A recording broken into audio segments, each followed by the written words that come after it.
try my best. I'm trying not to.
Were you in that too? No.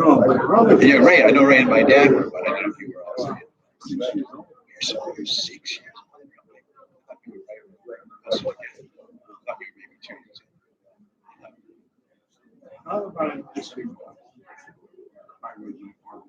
No, Dad told me about disabled doctors. They were very proud of that. Why not?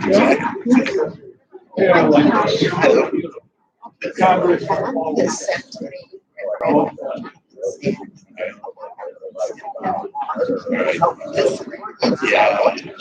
I saw a video you talking about this. Yeah, you know, I mean, it's just very nice. I think it's profound. It's a lot. It's very nice, but he says it. All right. Well, you can keep it, or I can take it. Yeah, I think I have it online. Oh, you would? Okay, great. It's obvious, but these are lovely ideas. And we could do all these things, but he doesn't address it. We know what to do. Get back. And he didn't. We all know that. Listen.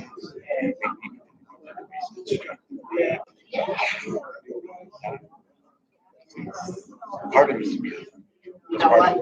Part of it is the way we receive information, and not just on the news.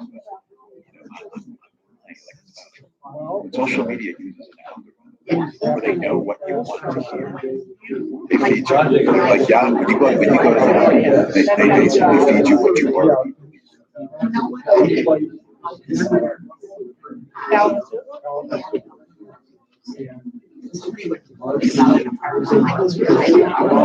Decided absolutely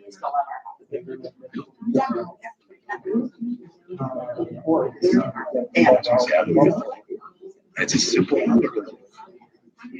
What a machine can do. Basically, remember every single thing. Machines know the memory is perfect. The machine can't do it. Right. And then we tell you how. All they can do, they can rewrite it. Right. Okay.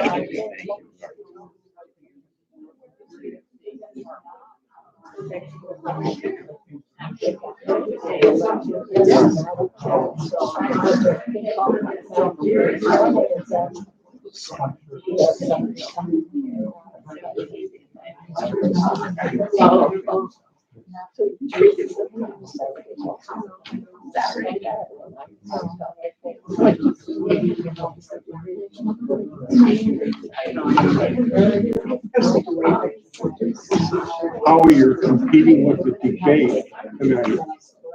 Yeah, but you already know what that's going to be about. This is right. No, I agree. These are always interesting. It's a really interesting group of people. It's really intelligent. Yes. I mean, I would say the average IQ on that stage had to be at least 150. Like, these are really, really bright people. I would bet at some point at least 5 of them will be president at some point in the future. 4 or 5 will be president at some point. I mean,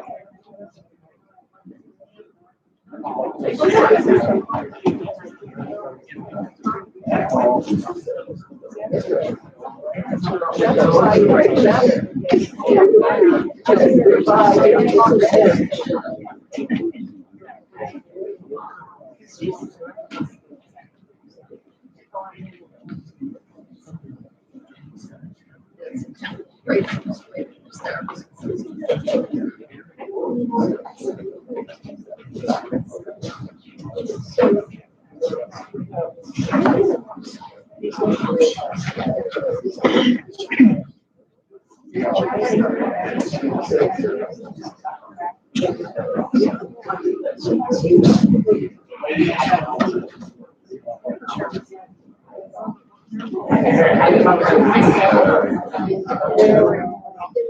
evening, ladies and gentlemen. Good evening, everybody. This is working? Oh, yeah, this is working.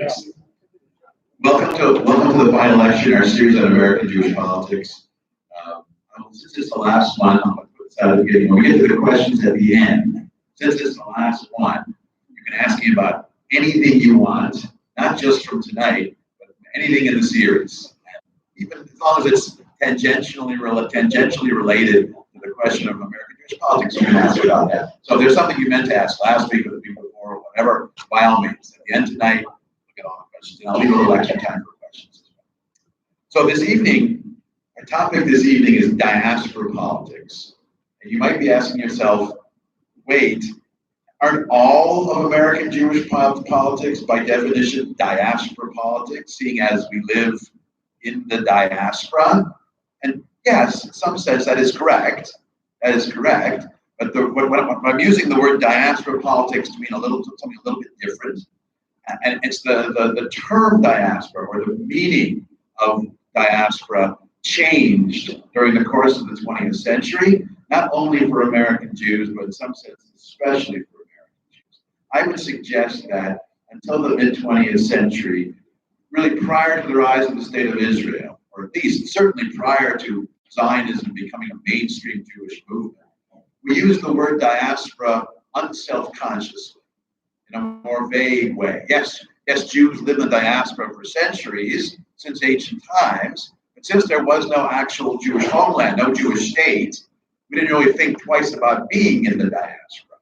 But once there was, well, not only a Jewish state, but even before the founding of the State of Israel, the prospect of a Jewish state, then the word diaspora became something less vague and more concrete, and something more self-conscious. So when I say diaspora politics, I'm referring to the fact that since 1948, and in some sense even a little bit before, American Jews have been very much aware that part of American Jewish identity, and certainly a part of American Jewish politics, has included the question, how does the American Jewish connection to the Jewish state of Israel, how does that relate, how does that affect American Jewish politics generally? So that's what I mean by diaspora politics.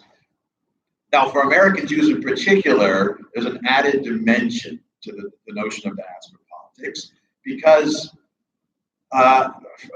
from the mid-19th century, in the aftermath of the Shoah, in the aftermath of the Holocaust, this was a seismic change for American Jews in terms of its relationship to world Jewry. And that seismic change had to do with the destruction of European Jewry, which had really been the center of the Jewish world for 300 or 400 years. I mean, prior to 1940. Since the 16th century, you could draw a quadrilateral, try to picture this on a map, let's say from Berlin to Vilna, to Odessa, to Vienna, and within that quadrilateral, that was the center of everything Jewish, in terms of demography, in terms of population, in terms of scholarship, in terms of wealth, in terms of influence. That was the center of the Jewish world. But the destruction of that center created the need for a different Jewish community to step up and assume the mantle of world leadership. And the first to step up and do that was American Jewry. So until the end of the Second World War, American Jewry was prominent, was successful in many ways, but there always was this notion that, the old country is there. European Jewry is there. Just to give you a specific sense of it, in until the end of the Second World War, those who were regarded as the best rabbis of any kind, Orthodox, Reform, Conservative, Hasidic, were those who were European-born. The pedigree of European-born was automatically assumed to be superior to American-born, or right or wrong, whether it was true or not. But that pedigree more or less disappeared, faded after the Second World War. So for American Jewry, diaspora politics, in addition to meaning how does a connection to the Jewish state relate, it means living in this post-Holocaust world where what American Jews do as a community has implications not only for America and American Jewry, but for Jews around the world. And we see examples that in the aftermath of the Holocaust, there was a kind of self-consciousness about how to respond to it. And I brought an example. This is something I was on handout for last week, but I reproduced it here.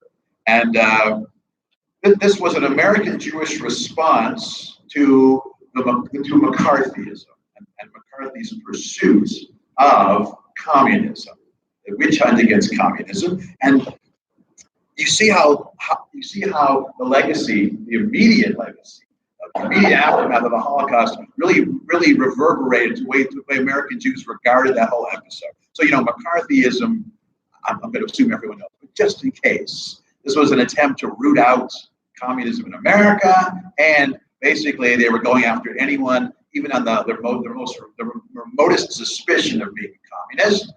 And in America, because one of the major targets was film industry and the media, there were many Jews who were accused of being a communist, who were brought to trial. But there also were prominent Jews who actually opposed the communists. Who, when they were accused, they named many names. Probably the most notorious was Louis B. Mayer. He cooperated, and so there was this sort of image both as Jew as communist and Jew as anti-communist. So I want to read this excerpt from Jewish Life magazine from 1952, right in the midst of McCarthyism. This is text number 1. And look what the writer says. Now they're making allusion to the Judenrat. Judenrat means Jewish council. These were the councils appointed by Nazis in the Nazi ghettos during the Holocaust. So Judenrat is a powerful term. It's not a term you use lightly, like concentration camp. It really reverberates. Okay, so listen to what this writer writes.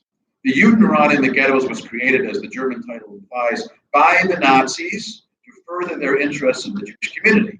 Under present conditions in our country, meaning the communist witch hunt spurred on by McCarthyism, pro-fascist reaction is not yet capable of appointing Jewish Gauleiters. A Gauleiter means a regional leader or a local leader, which was the Nazi term for the leaders of the ghetto, Jewish leaders of the ghetto, on a broad scale. However, and here's the point, we are witnessing a new development different from the ghetto Judenrat in that Jewish leaders are themselves assuming the function of the Judenrat, serving the interests of growing fascism as agents within the Jewish community. This is an accusation saying that there are Jews in America who are so anti-communist that they're actually helping McCarthy with this communist witch hunt.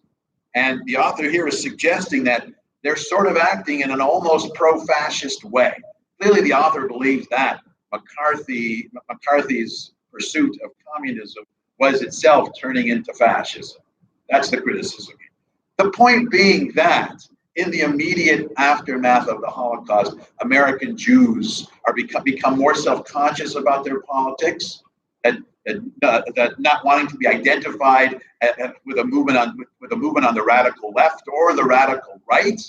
But this was something that was more unself-conscious before the war and more self-conscious after the war. Now, the founding of the State of Israel, this is our main topic for tonight. The founding of the State of Israel, it also created a new situation for American Jews, both in terms of a more self-conscious notion of the diaspora, but also in terms of this question of mantle of world leadership. Because in terms of numbers, and in terms of wealth, and in terms of influence, and in terms of how developed it was, American Jewry was the premier world Jewish community. But there was a core notion in Zionism, which was woven from the start into the fabric of the psyche of the state of Israel, that this new Jewish state, this fledgling small Jewish state, despite its limited size and limited resources and limited influence, would be the natural default leadership of world Jewry.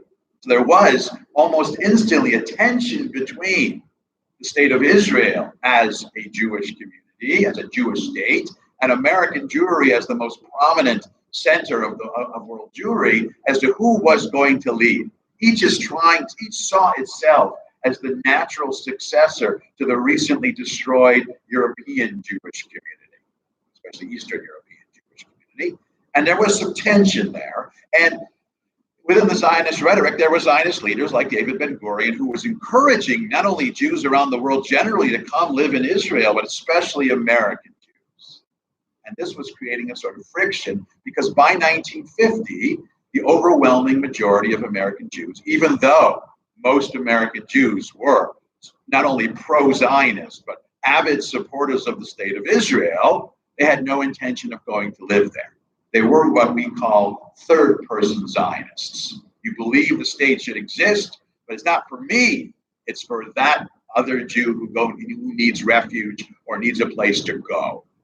Third-person Zionism was what American Zionism became. So there was this tension about American Jews staying but still being supportive, versus in Israel they wanted them to come, but also who gets to say what. And it came out in a kind of exchange of speeches.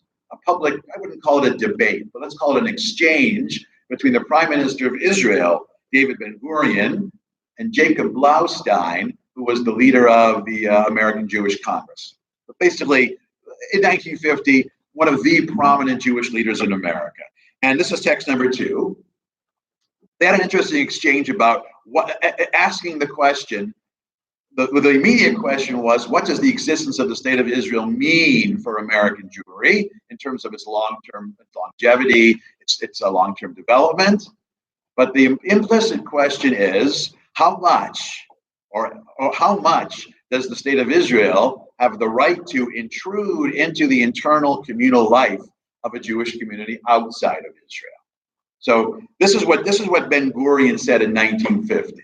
What I would urge you as I read this, because we had a very different iteration of this more recently. A few years ago, Prime Minister Netanyahu, he claimed to speak for all of world Jewry. He said, "We are the undisputed leadership. We will help you." Look what Ben-Gurion said in 1950.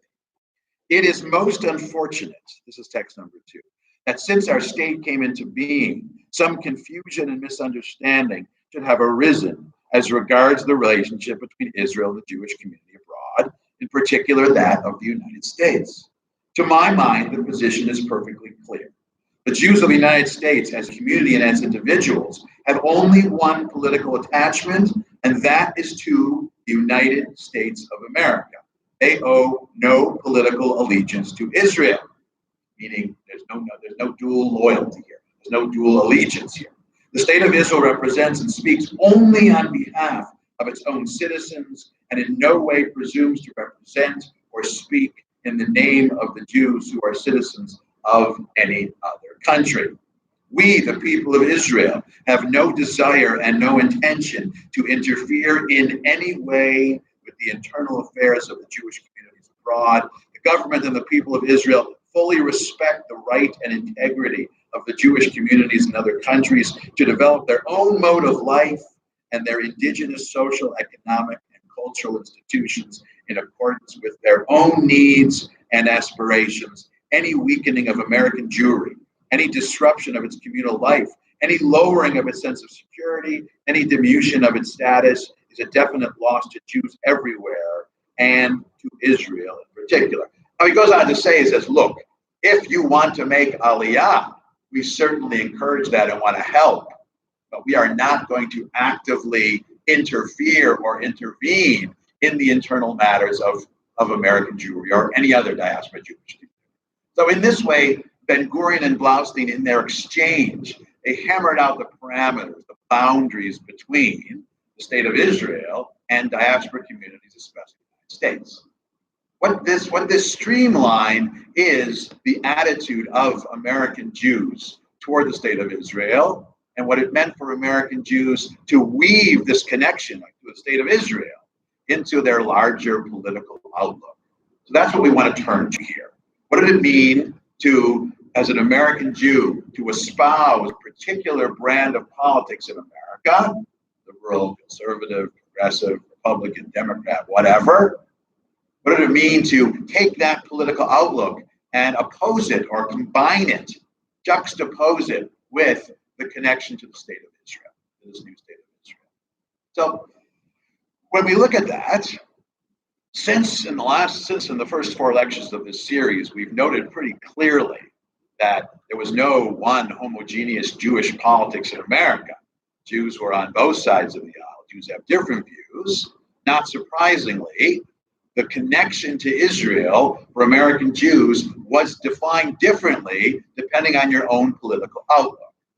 And so what I'd like to do this evening is to separate out Jews who were American Jews who were more liberal, who were more progressive, who were more to the left, what defined their connection to the state of Israel, and then American Jews who were Republican or more conservative, what defined their connection and support for the state of Israel. Now, I want to do the Democratic left side first, because in some ways, this is the one that gets talked about more. This is the one that's more controversial these days. There are many who claim that Jews who are American Jews who are more progressive, the connection is waning, the connection is attenuating. We want to look at that. And that one is more obvious. And there's a certain conundrum there that I want to look at. But there's a different conundrum, there's a different challenge for American Jews politically who are further to the right. I want to look at that one as well. For American Jews who were Democrats, who were liberals, who were more to the left, the connection to Israel, the dynamics of that connection were defined more than anything else by Brandeis. You'll recall that, this is I think 2 lectures ago, so if you weren't here, don't worry.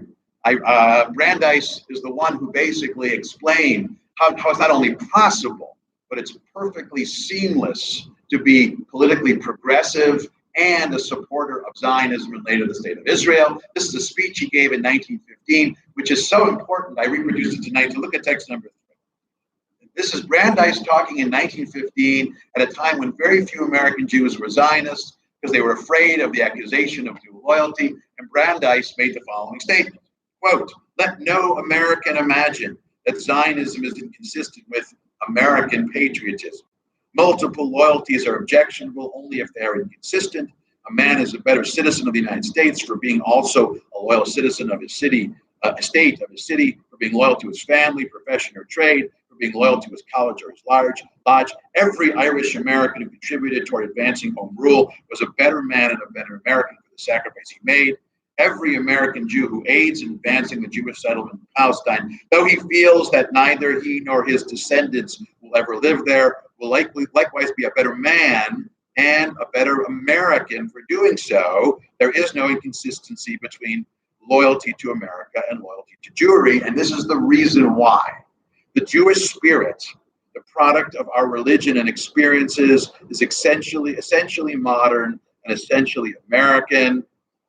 Down to the bottom. Indeed, loyalty to America demands rather that each American Jew become a Zionist, for only through these nobling effect of its strivings can we develop the best that is in us and give to this country the full benefit of our great inheritance." What Brandeis is saying that is, because Zionism is a movement, and then later, because the state of Israel itself, because its basic values were progressive in terms of civil rights, in terms of the rule of law, in terms of the way, in terms of balance of powers, in terms of political participation, in terms of elections, free elections, because all those things were true in the state of Israel.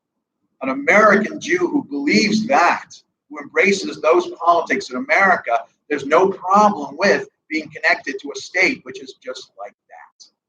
And so Brandeis laid the template for the connection between the majority of American Jews, who you recall from the late 1920s and on, were politically oriented toward the left, toward liberal, towards progressive. Remember last week we saw that the American Jews were overwhelmingly supportive of the New Deal. Because for those Jews, Brandeis had said, being a good American citizen, a good progressive or liberal American citizen, is perfectly complementary with being loyal and supportive, even fiercely loyal and supportive of the state of Israel. And this attitude of Brandeis, this template, was echoed by subsequent progressive Jewish thinkers in America.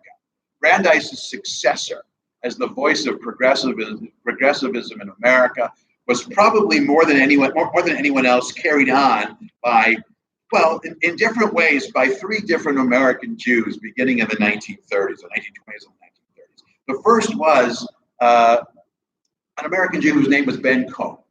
Now, Cohen was he was a close associate of Franklin Delano Roosevelt. He, along with Thomas Corcoran, they were instrumental in putting together the New Deal.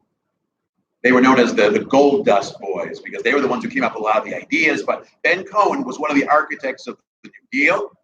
Secondly, there was Felix Frankfurter, who in many ways was Brandeis' successor, not really as Jewish, but as a progressive voice on the Supreme Court, who was also a supporter of the New Deal as a lawyer, as a justice, and carried it forward.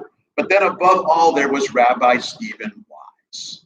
Now, Rabbi Stephen Wise, he was someone who was involved in the reform movement, though wasn't exactly your typical reform rabbi, kind of reform maverick. He has an interesting story. And he wasn't only advocating for changes in Judaism, but he was also a staunch advocate, not only of progressive ideas in America, but of what he called the democratization of American Jewry. So you remember there was the leading organization of American Jewry was the American Jewish Committee, which was elitist. It was basically made up of a selected group of wealthy, influential American Jews. Wise thought that while he agreed that the American Jewish Committee served an important purpose and was helpful, he felt that its non-democratic nature ran contrary to the larger ethos of America, and Wise was instrumental in replacing, more or less, or at least adding or supplementing the American Jewish Committee with a newer organization called the American Jewish Congress. The American Jewish Congress was not an elitist organization. It was made up of major Jewish organizations from around the country who would vote to send delegates to serve in this Congress. It was more democratic. And Wise, one of his goals was to push American Jewry in that direction, including the reform movement itself. I'm going to tell you something that might surprise you about the reform movement. Of all the Jews in America at the beginning of the 20th century, maybe really until the 1930s, the reform movement was the last to endorse Zionism. Now that might sound odd because today the reform movement is the most progressive movement, and well, I don't know. But their objection was, the reason for the objection is that it wasn't that most Reform Jews were wealthy and politically conservative, but the vast majority of wealthy, politically conservative Jews in America, particularly those who were part of that earlier German Jewish elite, they were Reform Jews. And Reform Jews, at first, they saw in Zionism something radical, and so they rejected it. And they discouraged their members from embracing Zionism. Wise was among the first Reform rabbis to basically change the mind, not only of the movement as a whole, but of Reform Jews generally in their support for Israel. He wasn't the first. The first was a guy whose name was Judah Magnus. He's sort of a separate story. But Wise was probably more instrumental than Judah Magnus. And we see this change happening at the end of the 1930s. Now, the original platform of Reform Judaism in America had been articulated in 1885 in Columbus, known as the Columbus Platform. And in this Columbus Platform, I'll put it succinctly, it basically said Jews are no longer a nation. Jews are simply a religious movement. American Jews are American only. We have no connection to any other country. We have no intention of ever leaving or going to Israel. They believed in a different notion of the Messiah and the Messianic age. They believe they are here in America to stay forever. And consequently, Zionism, or that earlier classical reform, was something that was anathema. But in 1937, Rabbi Stephen Wise was instrumental in the reform movement issuing a new platform known as the Columbus Platform in 1937. Look at text number 4. Here's one article. This is the 6th article in this platform. He said, and remember, this was a movement that previously had rejected Zionism. Quote, in the rehabilitation of Palestine, meaning in the building of the Jewish state there, the land hallowed by memories and hopes, we behold the promise of renewed life for many of our brethren. We affirm the obligation of all Jewry to aid in its upbuilding as a Jewish homeland by endeavoring to make it not only a haven of refuge for the oppressed, but also a center of Jewish culture and spiritual life. So what Wise was saying is, not only is this Jewish state going to be a place where Jewish refugees, Jews who are being persecuted, can flee and find safe haven, but also spiritually and culturally, the existence of a Jewish state, and this is a core notion of Zionism, is going to be the great buttress against Jewish assimilation. The existence of a Jewish state will make it possible, especially for Jews who have no interest in religion, to maintain a Jewish identity nonetheless. This was a new idea for the Reform movement, and since the 1930s, this has been a cardinal principle of the Reform movement. But it was Stephen Wise who, in many ways, was Brandeis' successor, who did this. So here we have, like Brandeis, we have Stephen Wise, who was ardently progressive, who was a defender of every progressive political issue in America, every aspect of the New Deal. He was one of the earliest advocates of civil rights for African Americans. He was among those who helped found the NAACP. I mean, he was involved in that way. But in someone like Stephen Wise, like Brandeis, we see the synergy between a liberal or progressive political outlook for American Jews and a connection, a support for Zionism, and a strong connection to the state of Israel. That was true almost uninterruptedly all the way until 1967. That connection would be challenged in 1967. And when I say 1967, obviously I mean specifically in June 1967, because we have Israel before the Six-Day War and we have Israel after the Six-Day War. To make a long story short, because that's really the topic of a completely different lecture, until the Six-Day War, Israel was the small, fledgling country teetering on the verge of destruction that was basically being oppressed and by its large, more powerful neighbors. But after the Six-Day War, with the acquisition by Israel of new territories, the West Bank, Gaza, and for the first time, the state of Israel had a large minority living there.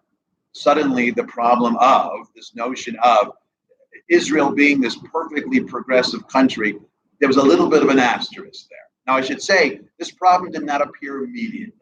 It took a while. In fact, it was probably 20 years after 1967, until 1987, with the outbreak of the First Intifada, when this really became a problem. But some Jews in America, some progressive Jews, became aware of this almost immediately.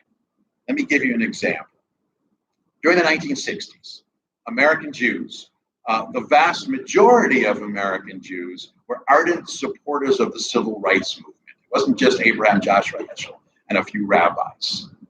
There were many American Jews who, in some fashion or another, were supportive of civil rights. Obviously with certain limitations, obviously. And many young American Jews were not only supportive, but also directly involved. So here we have an excerpt from a memoir written by a young American Jew whose name was M.J. Rosenberg, who was involved in the civil rights movement during the 1960s at school, at college.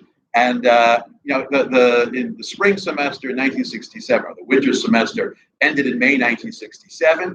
He went home for the summer, which was right before the Six-Day War. He came back to campus after the Six-Day War and was greeted by his fellow civil rights advocates, activists, in a very different way. Over that summer, within the civil rights movement, there was this change in attitude, because during the summer of 1967, the leaders of the civil rights movement, insofar as they embraced other worldwide causes, struggles for liberation, they embraced them. They had embraced the cause of the Palestinians against the state of Israel.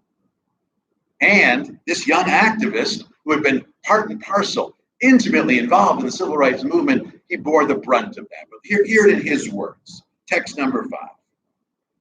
What happened to me in Albany, he was a student at SUNY Albany, happened to thousands of young Jews throughout America at about the same time. Meaning they were all suddenly challenged as Jews. They were asked the question, well, do you support the state of Israel, or do you support the cause of the Palestinians? And, well, they had never really heard that dilemma before. Just to be clear, until June 1967, even the leaders of the civil rights movement, like say Dr. Martin Luther King Jr., was an ardent supporter of the state of Israel, and an ardent Zionist. But if you want to see something interesting, in his last interview before he died, he was being interviewed with a panel by, I think it's David Frost, or no, Dick Cavett. One of his last interviews was with Dick Cavett. This was in the summer of 1967, and Dr. King is being asked what he thinks about that situation. And for the first time in his life, he didn't turn his back on Israel. He was still supportive of the state of Israel, but it gave him pause. Basically, he said, this is a complicated situation. Syntax. For the first time, if you just Google Martin Luther King, Dick Cavett, you can watch this interview on YouTube. Okay. But anyway, there was this shift in the attitude of the civil rights movement. It is the philosophy, back to text number 5, it is the philosophy of all those Jewish young people across the country who will not surrender their identity just so they can be accepted by their so-called revolutionary peers, nor will they give up their radicalism to accommodate the Jewish establishment. So these young activists like M.J. Rosenberg found themselves between a kind of rock and a hard place. The death of Israel, when they acquiesce to plans for the liquidation of the Jewish state, we then have no choice but to fight them. We shall denounce anti-Semitism, whether it emanates from the right or the left. He's writing this in the summer of 1967. I think this still plays. This has aged very nicely, still very pertinent. There is no such thing as progressive anti-Semitism, and we shall not allow the revolutionaries to escape our indictment of racism by claiming that they are anti-Zionist but not anti-Semitic. If they can reconcile themselves to the existence of every nation on the planet but Israel, if they call for revolution in every country but only death for Israel, then they are clearly against the Jewish people. One may call that what you will. My Zionist Weltanschauung, which means worldview, is not the result of some atavistic impulse, but rather, and here's Brandeis, a natural product of the American liberalism that is my birthright. Self-determination, determination for all peoples is the basic tenet of the Declaration of Independence. But most important, I am a Jew. This may just be the key to my awakening of 5th of June, 1967. Now, this is a variation on what Brandeis defined, Brandeis' template for the connection between progressive Jews and a connection of support for the state of Israel. This is a significant shift in the diaspora politics of American Jews, because the choice, an either-or proposition, is being presented. Now, you note, M.J. Rosenberg doesn't accept the validity of this either-or. He's not, that choice, that conundrum need not be a conundrum. He draws a clear line between a clear support for the state of Israel, its right to exist as a Jewish state, everything Zionist. He draws a line between that on the one hand, but the right to criticize the policies of the state of Israel on the others. He said very clearly, we support movements of liberation. He believed that the Palestinians, like any other people, have the right to blah, blah, blah, blah, blah. But he also said, but that does not compromise my ability to support the state of Israel. And subsequent progressive Jewish organizations, subsequently have faced the same conundrum, that same choice, and basically said the choice need not exist.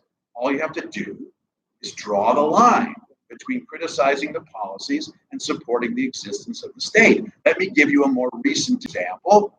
I think it's an important example. There's a group known as J Street, which has been demonized and villainized in certain circles of American Jews for several decades. Now, if you don't know what J Street is, originally, since the 1970s, there was a group called AIPAC, the American Israel Political Affairs Committee, which was an organization that originally was designed to disseminate information supporting the state of Israel, but eventually has the unofficial lobby, pro-Israel lobby, the United States government. And the main aim of AIPAC is to convince every single member of Congress to be a supporter of Israel. And they've done a remarkable job.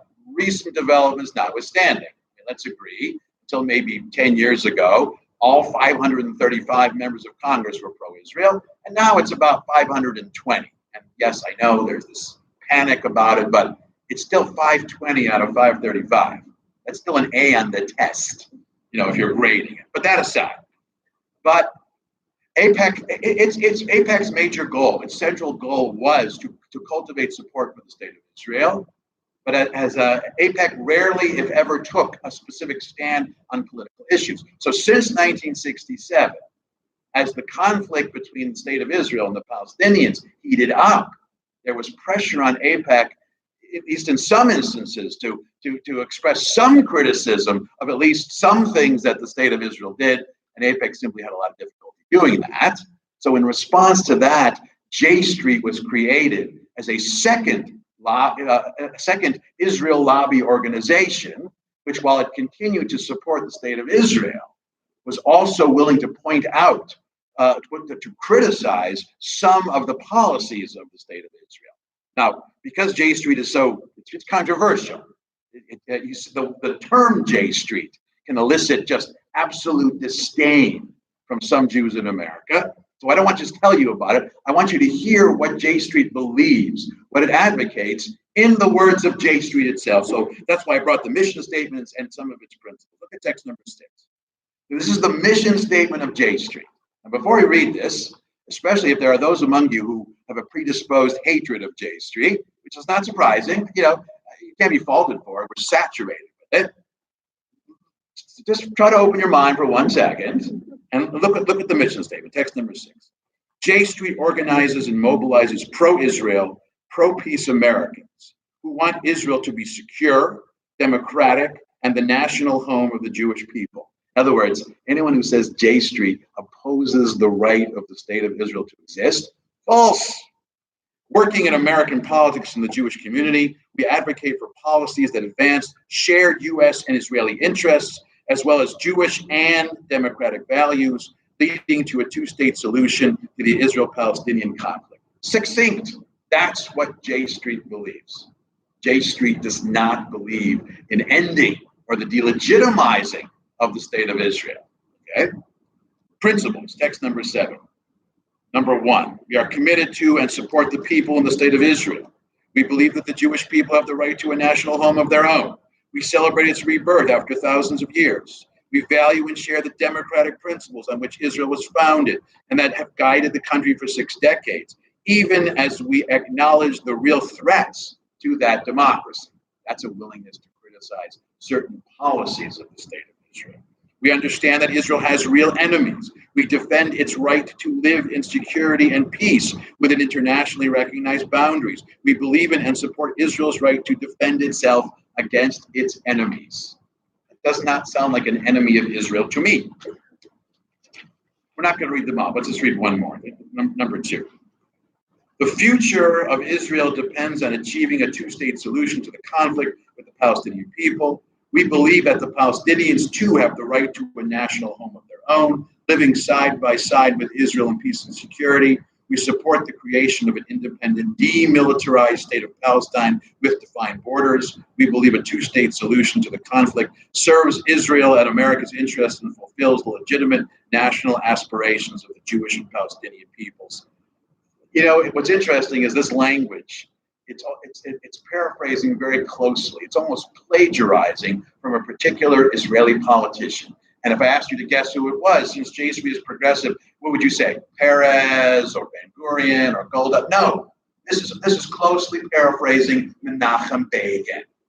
This is what Menachem Begin said at the Camp Davis Peace Accords. That's where J Street is coming from. The point about J Street is that J Street says that for American Jews who are progressive, this is still the majority of American Jews, the trick is to draw a line, to figure out where the line is between supporting the right of the state to exist, safely as a Jewish state on the one hand, and defending the right to be critical of that state in the name of free speech, in the name of support for democratic values, when the state does not appear to be acting in a democratic way.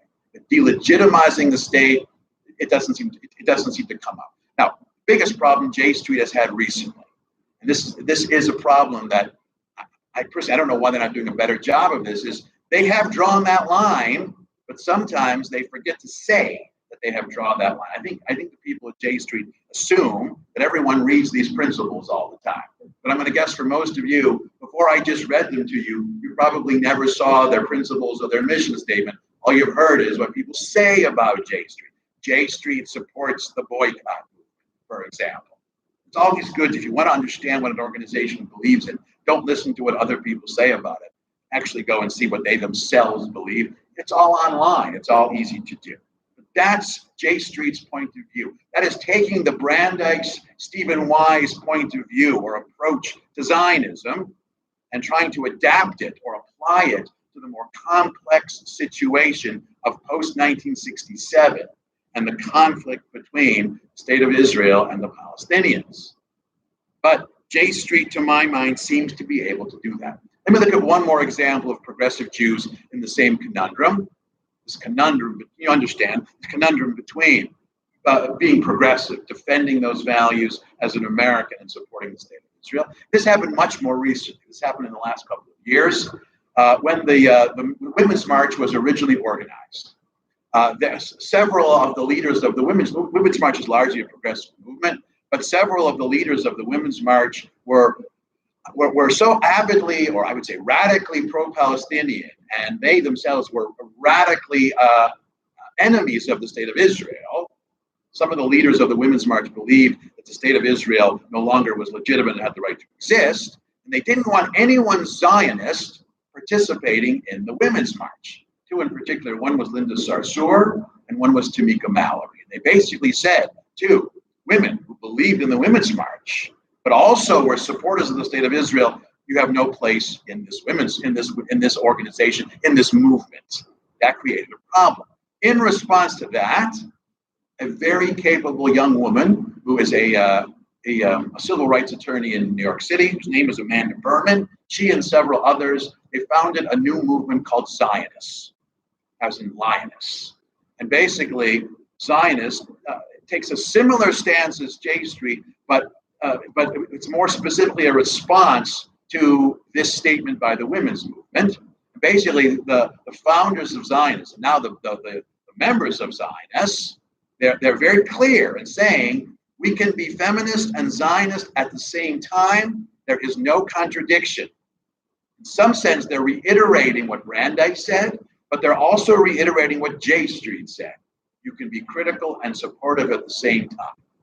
I think what all of these organizations are really getting at, and I'm going to read you something from Zionists as a second, is people always say, oh, there is this notion that being supportive of the State of Israel is an all or nothing proposition. If you're critical in any way of the State of Israel, you're not a friend to the State of Israel. That's the mantra. J Street is not a friend of Israel. President Obama was not a friend of Israel because he was critical. If you're critical in any way, you're not a friend. And what I would suggest is that notion is, it's using a definition of the term friend that I personally do not subscribe to. I don't know about you, but my closest friends are not those who simply smile and nod and agree with everything I do. My closest friends, when they disagree with me vehemently. When they think I'm doing something wrong or stupid, they tell me in no uncertain terms. So they support me. They also criticize me. That's what a friend is. And by that definition, it's hard to see. It's hard not to see J Street as a friend of Israel. But look at also in the principles, the manifesto of Zionists. Look at text number 8. We are Zionists who believe in social justice for all people. We come in all genders, colors, sizes, and creeds. We understand that Zionism is the movement for Jewish self-determination, the expression of the Jewish people's dreams of liberation and empowerment after millennia of Jewish struggles for civil rights and equality in the face of persecution. We support Israel's existence as a Jewish and democratic state. Our Zionism drives our engagement in social action. As the world's most enduring persecuted community, we have the experience and the obligation to seize our own history and apply it to advance the rights of others. In other words, like J Street, Zionists is also rejecting the claim or rejecting those who say you have to choose one or the other. Just what M.J. Rosenberg said. You had the Jewish establishment on the one side and the activists on the other, both saying choose. And he says, no, that choice is a false dichotomy. It's not necessary to choose. And these are defining, this is an important position because this is where most American Jews find themselves.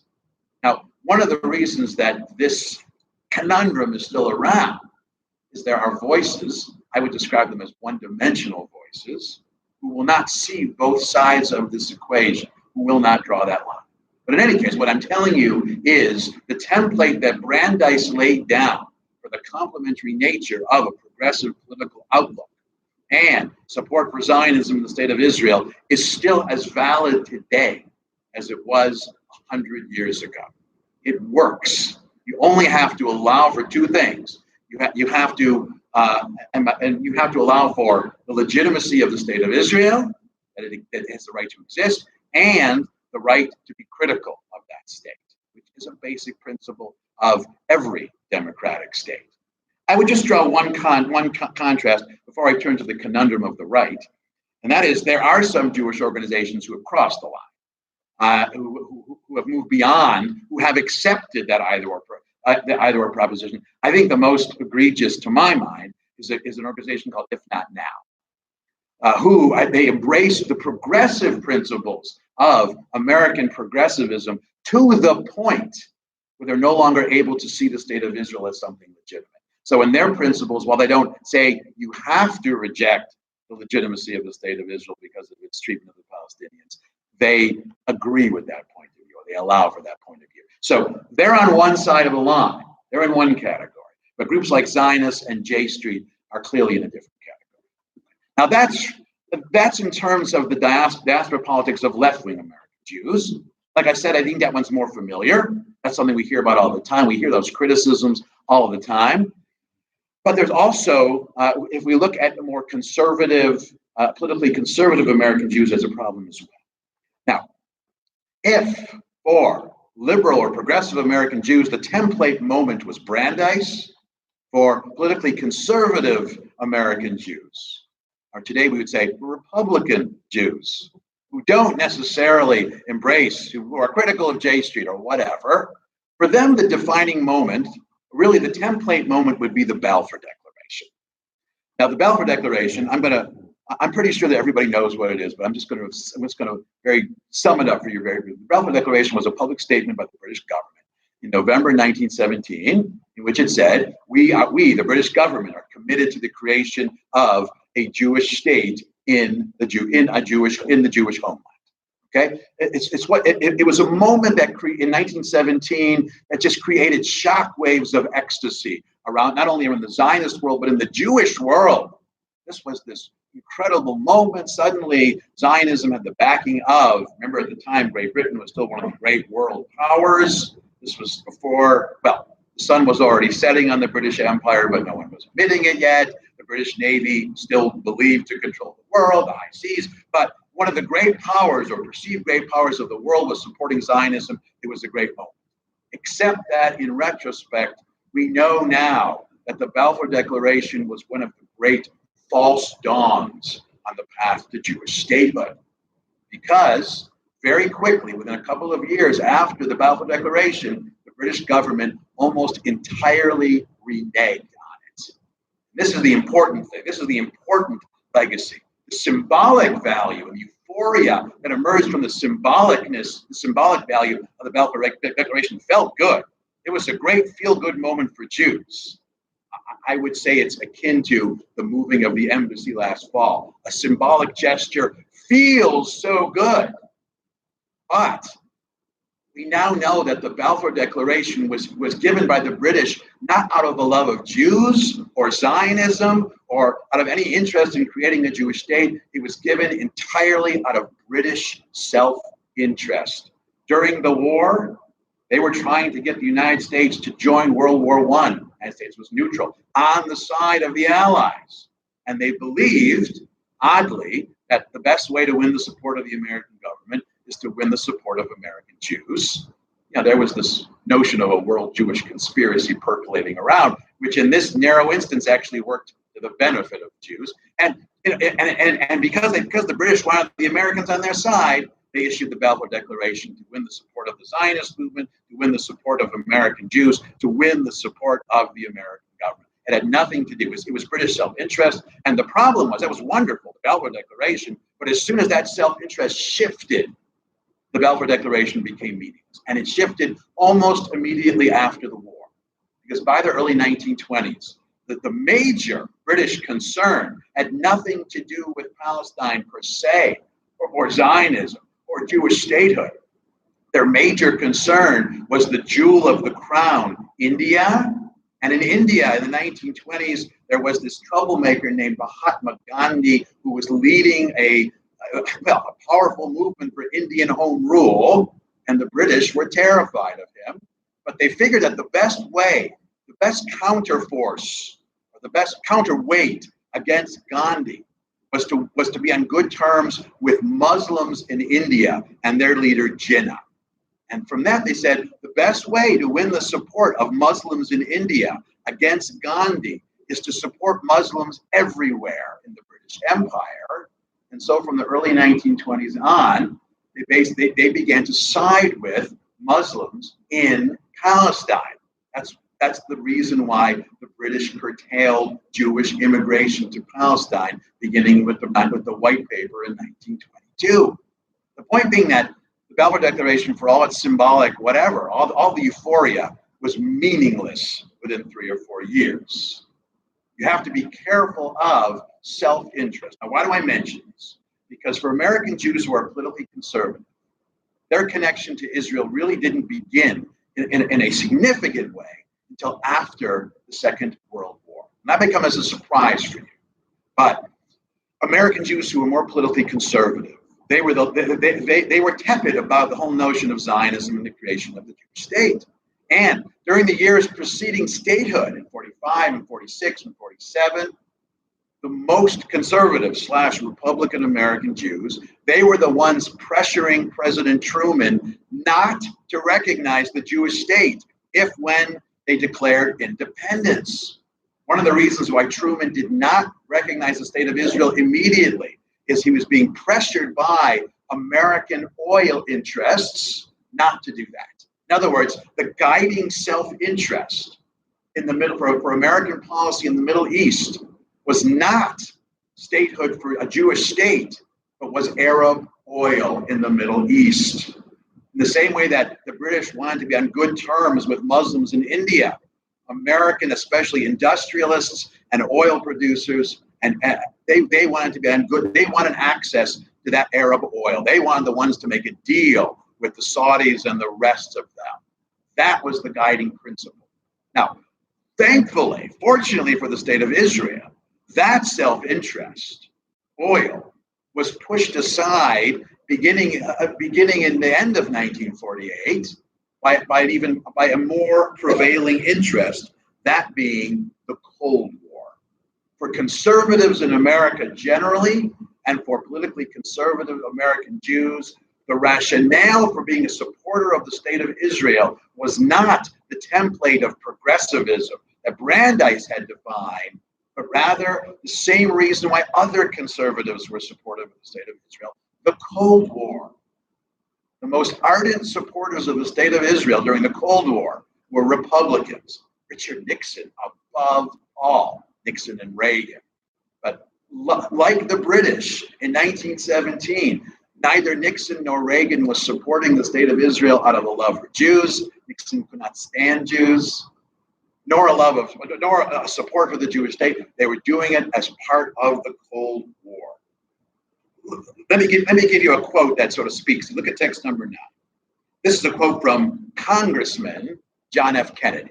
Now, this is 1948. This is before he was a senator. He was a second-term congressman. And he says, quote, this is just before the declaration of the State of Israel.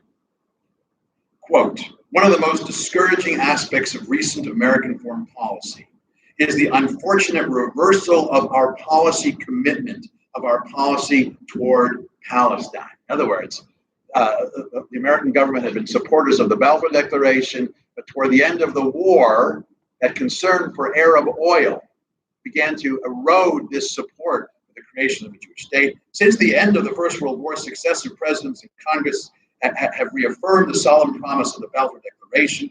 The sudden reversal of our position in relation to the partition of Palestine demands an explanation from the administration.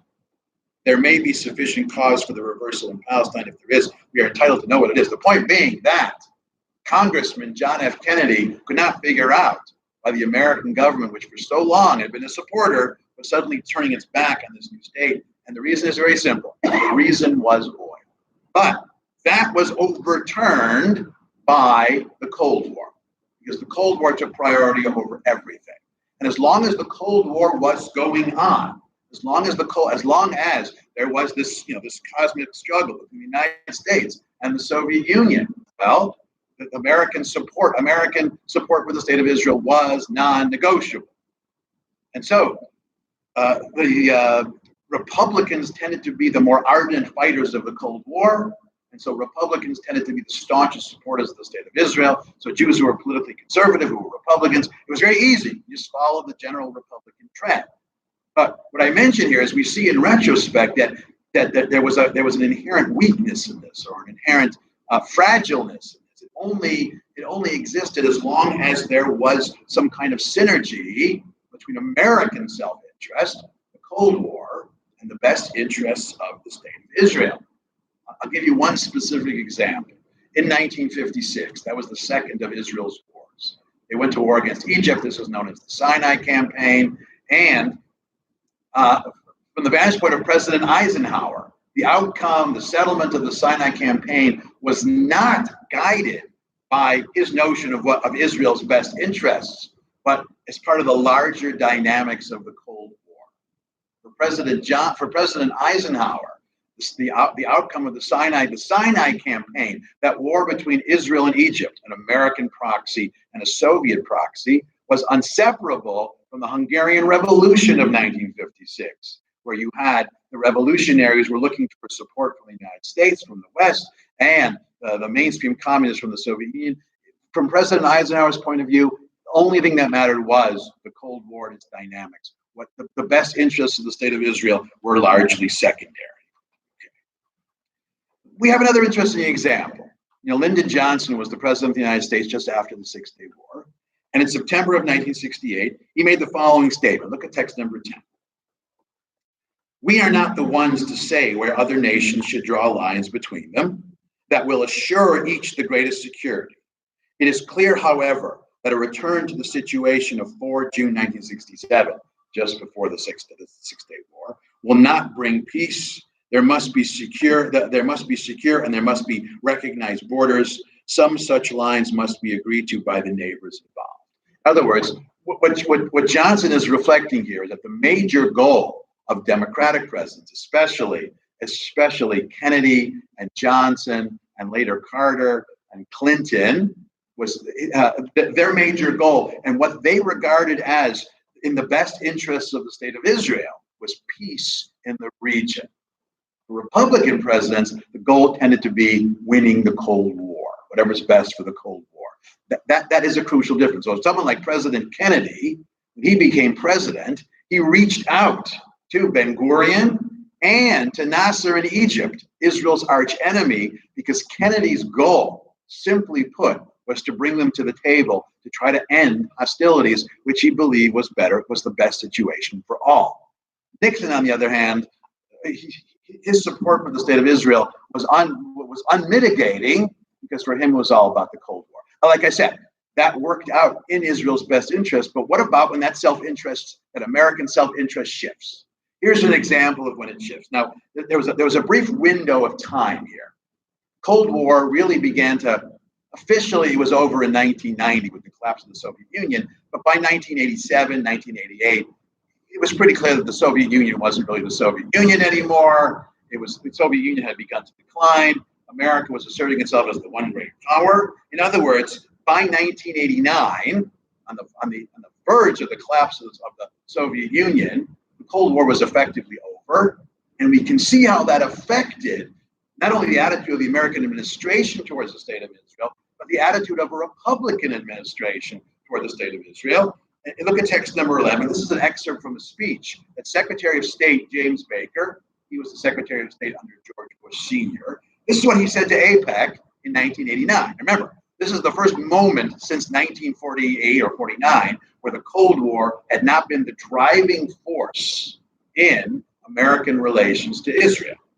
Quote, Israel must lay aside once and for all the unrealistic vision of Greater Israel, cease construction of settlements in the occupied territories, forswear annexation of territory, and reach out to the Palestinians as neighbors who deserve rights. Now, if I'd asked you to guess, was that said by someone who was Republican or Democrat? I'm pretty sure you would have thought it was a Democrat. That was James Baker. That was George Bush Sr. Because at this point, there was this window of time, really the window of time from the end of the Cold War until 9/11, where there was no American self-interest defining or pressing American support for Israel. And probably American support for the state of Israel was at its lowest during the administration of George Bush Sr. We don't remember it. It was overshadowed first by the Oslo Peace Accords, and then later by 9/11. Since 9/11, there is this notion of the war on terror, which, well, revived that American support. What I would emphasize is it's a series of self-interests which could shift.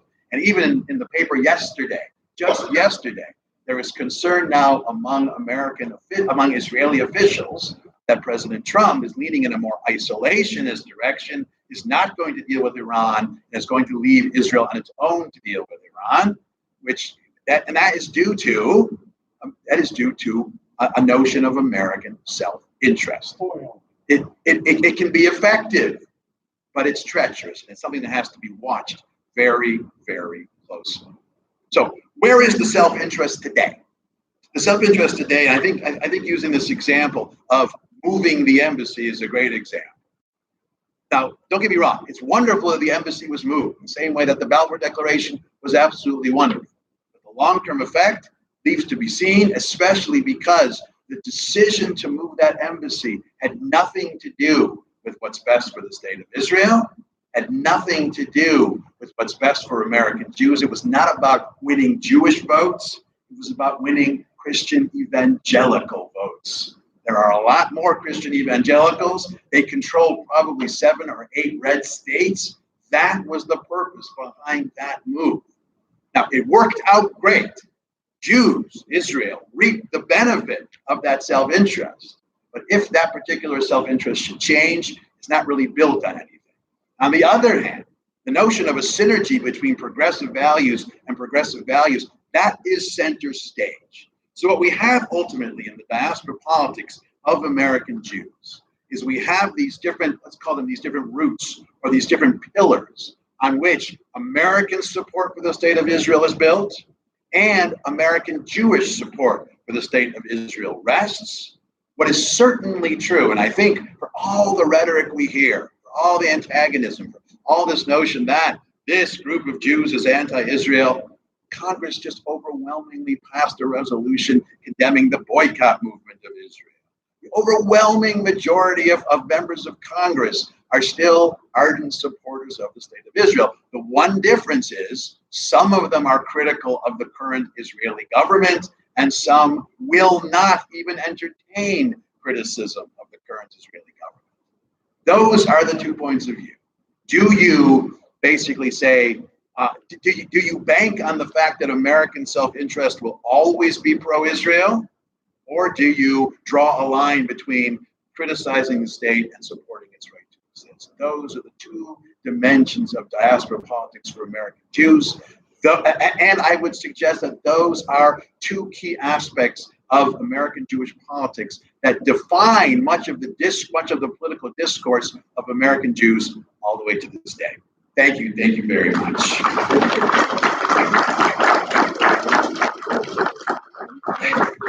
Any questions? Yes. Oh, I didn't mention much. I didn't mention much about ZOAs. ZOA.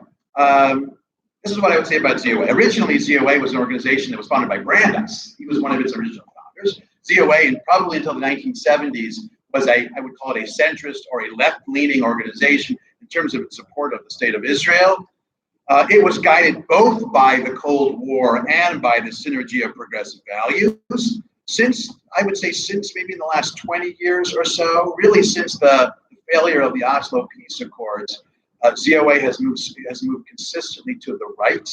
In terms of ZOA has been the principal spokesman of the notion that either you're all in for Israel or not at all. ZOA does not allow for the prospect of being critical of the state without being branded anti-Zionist. In other words, their view has not only shifted to the right, it's narrowed in certain ways. If we could bring the original founders of ZOA from 100 years ago and show them the rhetoric of ZOA today, I don't think they would recognize it, because they've given up on the ability to draw the line between being critical and being a supporter of the state. I think in many ways that is ZOA in a nutshell. Now, this isn't to suggest that ZOA is wrong. No one knows the outcome of this story yet.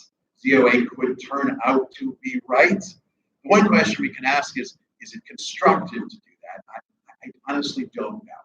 ZOA, the problem with ZOA is not a particular point of view, but it's the fact that it espouses a point of view which is one-dimensional.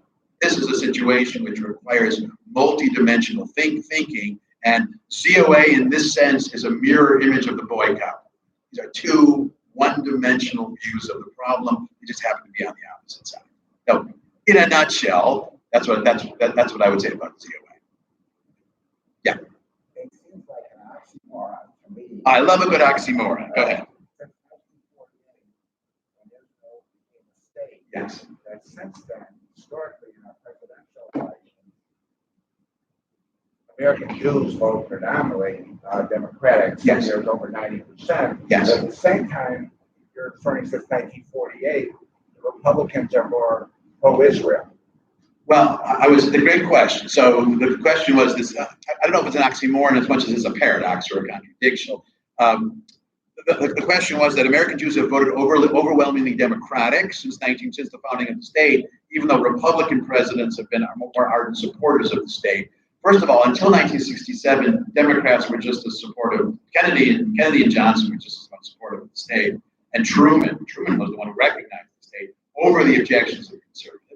But especially since 1967, while you're right, this has been a dilemma for American Jews when they vote. There are many American Jews, left-leaning American Jews, who agree with the whole political agenda of liberals and progressives, but are also tempted to vote for that presidential or political candidate who's most supportive of the state of Israel. You're absolutely right. So in the choice between Nixon and McGovern, I don't remember this, but I imagine McGovern, being who he was probably difficult to vote for over Nixon because Nixon was such an outspoken supporter of the state of Israel.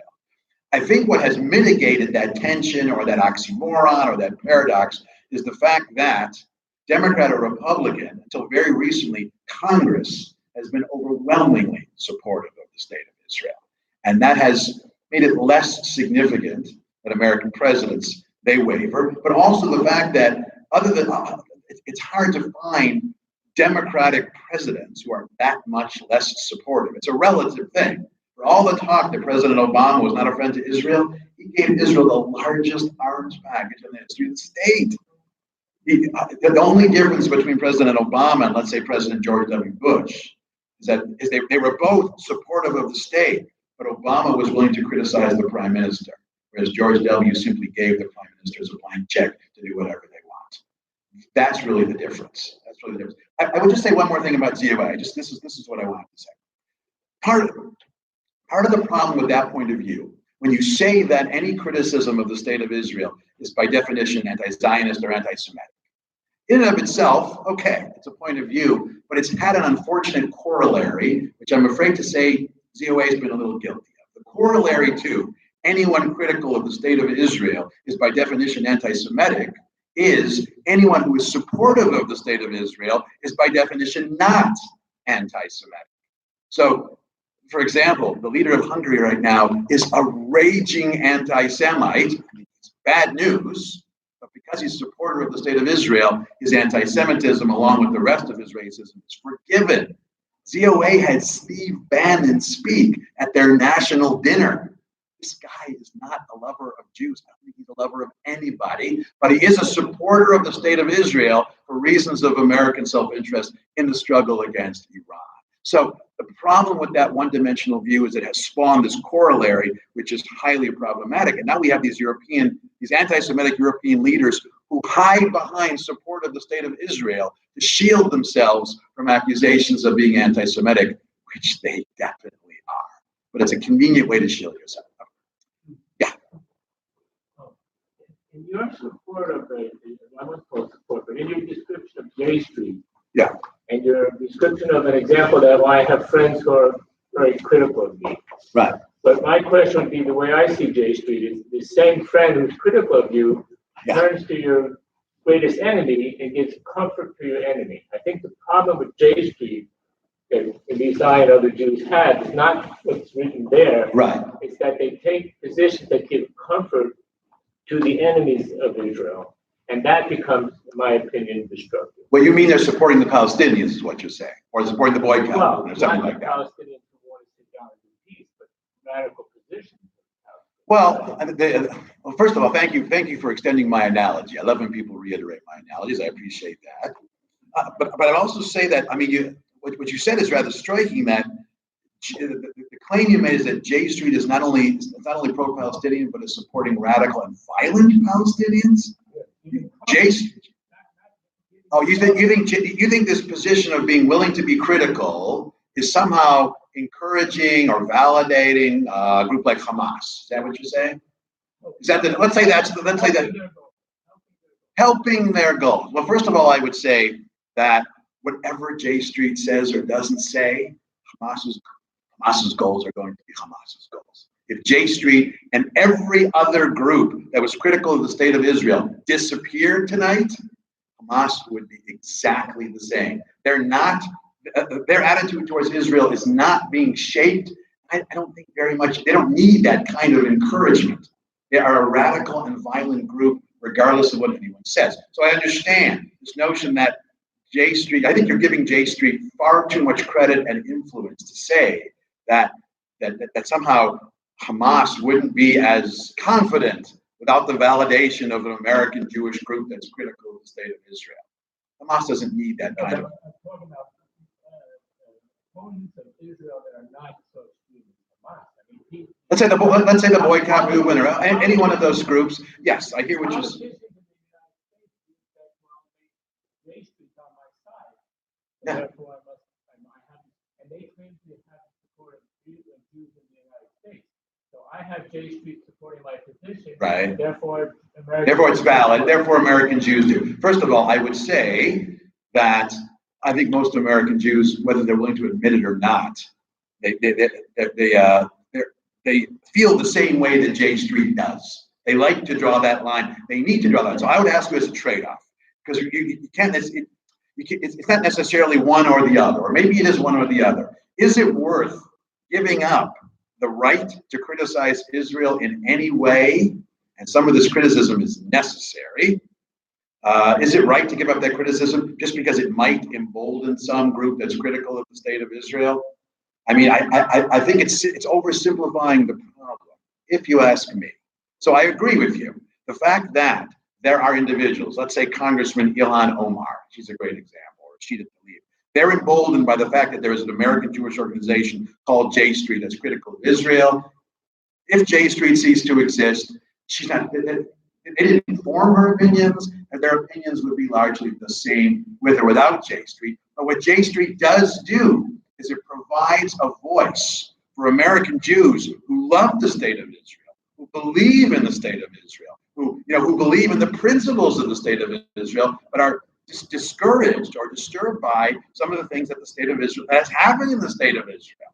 They believe that, and it isn't that the state of Israel is wrong or evil. It's that what the state of Israel has done has betrayed its own principles. Not only the principles of the Declaration of Independence, the one who was most outspoken for the fact that minorities in Israel must have full civil rights wasn't Ben-Gurion, it was Jabotinsky and Begin.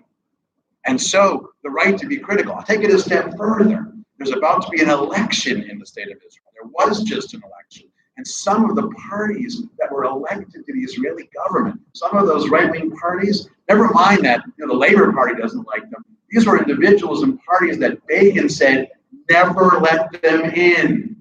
This is a situation where, to my mind, the state of Israel needs to hear some criticism, or at least the government of the state of Israel needs a little bit of reckoning here, because, oh my God, there are groups in Israel, two specific groups, the crazy Haredim, not all Haredim, just the crazies, they're running wild.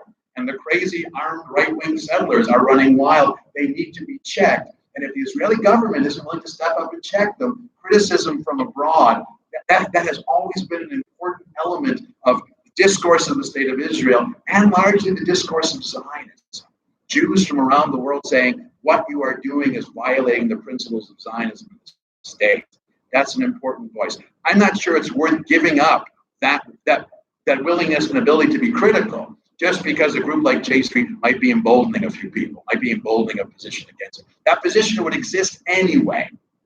The question is, are you willing to give? There's a trade-off here. If you're willing to make the trade, if you're going to get a trade-off, fine. Not everyone is willing to make it. It really comes down to that. Yeah, no. Yeah. By juxtaposing freedom of J Street to exist, Right. ability to criticize the state of Israel. It's unfortunate that the Prime Minister of the state of Israel is an unsavory character. And we should criticize. I'll repeat it if you can't hear it. Yeah, we should criticize that again.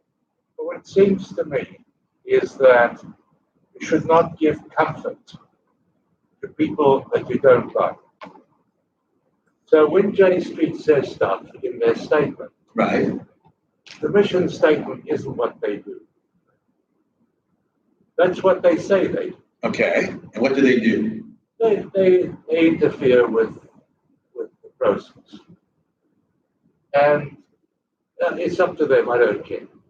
Because what we're faced with here is that a piece of land has been promised to two people. Right. And there's not enough room for everyone. And somebody is going to be disadvantaged. I don't want the Jews to be disadvantaged. Now, that's a position I adopt. Right. And you can say it's illiberal or prejudiced or what the hell, I don't mind. I'm illiberal and prejudiced. But I'm Jewish.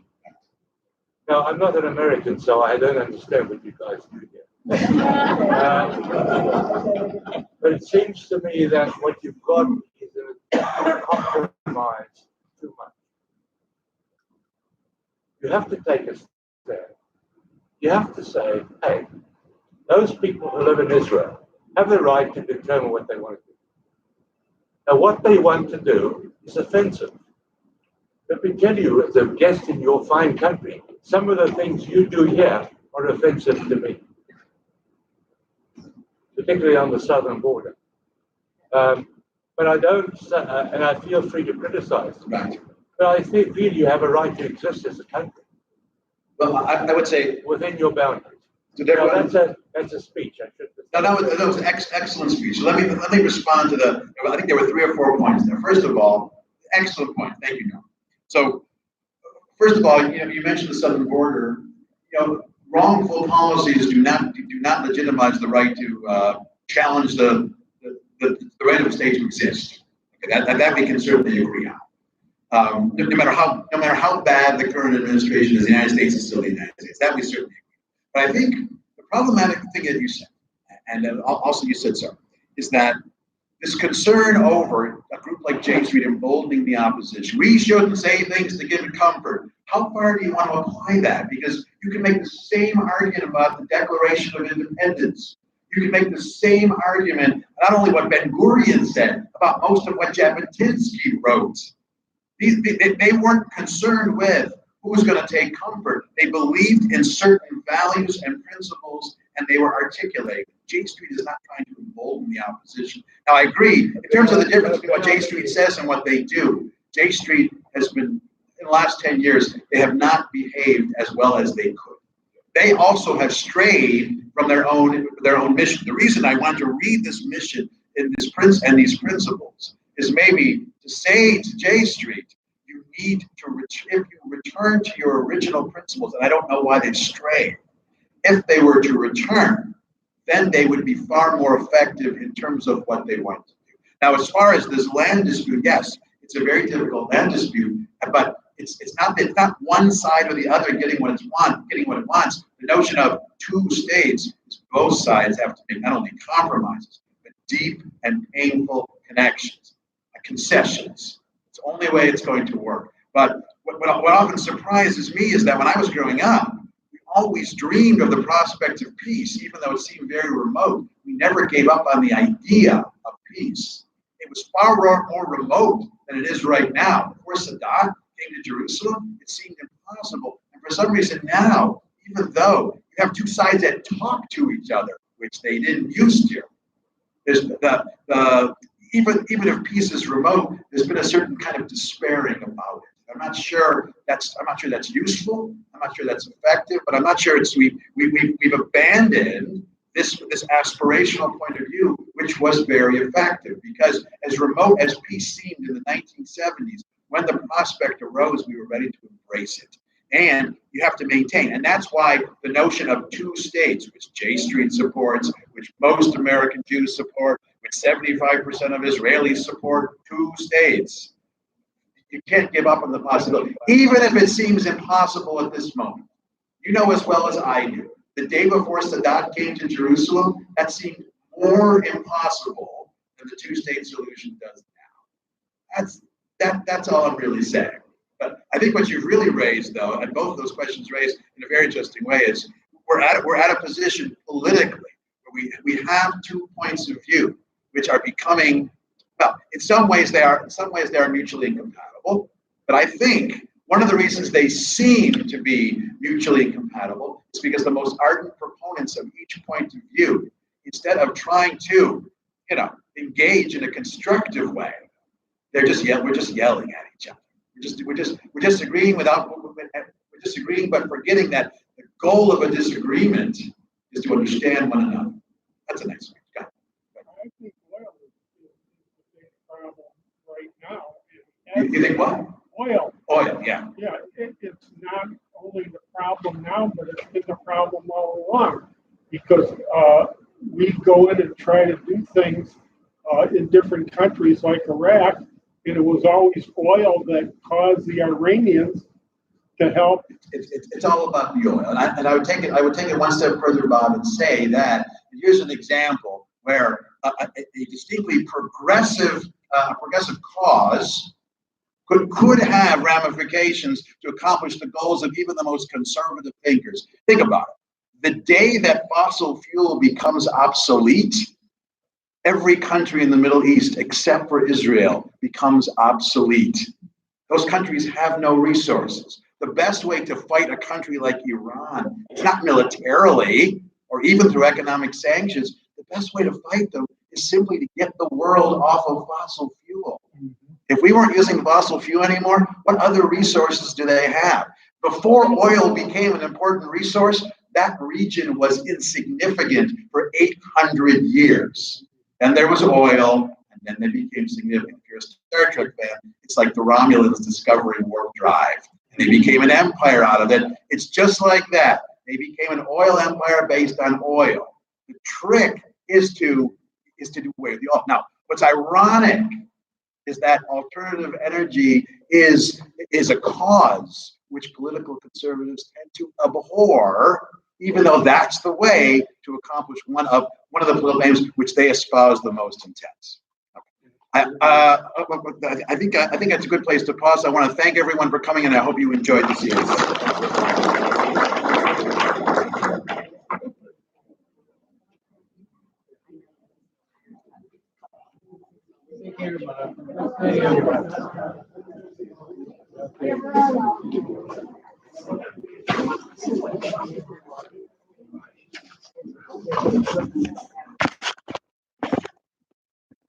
I would say that this is probably